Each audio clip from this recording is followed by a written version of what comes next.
Assalamualaikum warahmatullahi wabarakatuh. Nama saya Abdullah Hilmi Fala dari kelas 10 IPS 2. Saya akan menjelaskan apa itu siklus hidrologi. Adalah evaporasi. Tahapan evaporasi terjadi karena air laut yang ada di permukaan laut menguap karena sinar matahari. Pemanasan sinar matahari artinya tahapan evaporasi hanya dapat dilaksanakan saat pagi atau siang hari saja karena matahari masih bersinar. Air pada permukaan laut diubah menjadi uap dalam bentuk gas sehingga bisa naik ke atas atmosfer. Kedua adalah transpirasi. Selain evaporasi juga terjadi tahapan transpirasi. Secara bersamaan, jika evaporasi adalah penguapan air karena matahari, maka transpirasi adalah penguapan air dari jaringan makhluk hidup. Contohnya adalah hewan atau tumbuhan. Transpirasi mengubah air pada jaringan makhluk hidup menjadi uap air dalam bentuk gas sehingga bisa naik menuju ke atas atmosfer. Umumnya, jumlah air pada proses transpirasi lebih sedikit dibanding yang dihasilkan melalui proses evaporasi. Adalah evapotranspirasi. Evapotranspirasi sesuai namanya. Proses evapotranspirasi merupakan gabungan dari proses evaporasi dan transpirasi. Pada proses ini penguapan air terjadi, tahapan evaporasi dan transpirasi akan digabung dan diakumulasikan secara teori. Evaporasi bukanlah tahapan utama karena peran hanyalah gabungan dua proses tahapan yang sudah terjadi. Adalah sublimasi.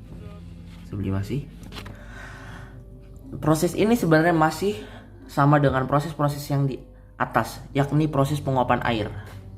Hanya saja penguapan air pada sublimasi terjadi di gunung dan di daerah kutub.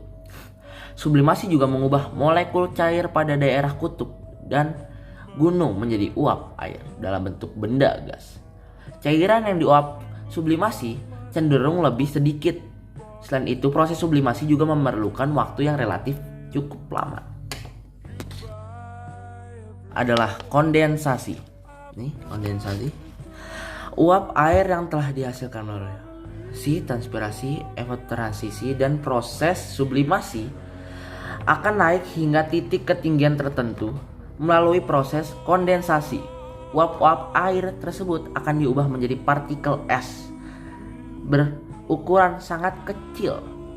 Dan kata lain, proses kondensasi merupakan proses berubahnya air menjadi partikel es akibat suhu udara yang rendah hingga akhirnya membentuk awan hitam yang tebal. Hal ini mungkin kan terjadinya karena proses suhu udara yang rendah di titik ketinggian tersebut. Adalah adveksi. Adveksi adalah proses perpindahan awan dari satu titik ke titik lain.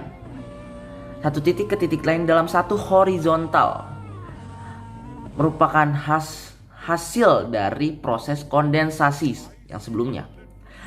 Proses adveksi ini terjadi karena adanya arus angin atau perubahan tekanan udara.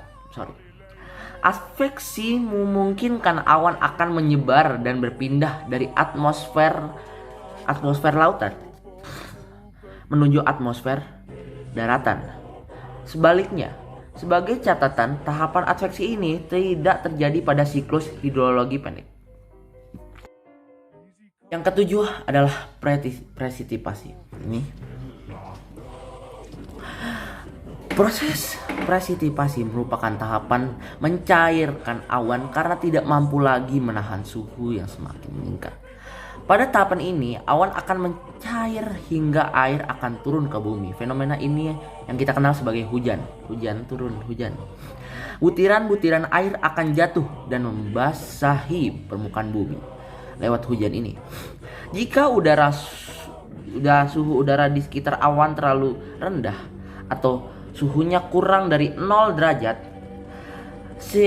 0 derajat Celcius, maka kemungkinan akan terjadi hujan salju atau hujan es. Ke-8 adalah runoff. Runoff. Tahapan siklus air berikut adalah proses runoff. Proses ini dinamai limpasan, yakni proses pergerakan air dari tempat tinggi, ke tempat rendah. Seperti ini contohnya.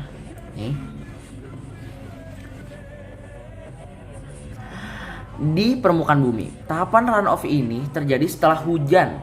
Pada proses precipitation, pergerakan air tersebut misalnya terjadi melalui saluran-saluran seperti saluran got, sungai, danau, muara, laut, hingga samudera. Dalam proses ini, air yang telah melalui siklus hidrologi tersebut akan kembali menuju lapisan atmosfer. Terakhir adalah infiltrasi.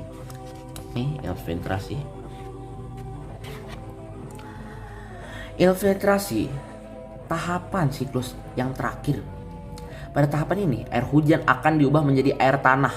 Pada proses runoff yang tadi, tidak semua air hujan akan mengalir, namun ada juga yang dirasapi dan mengalir ke bawah permukaan tanah.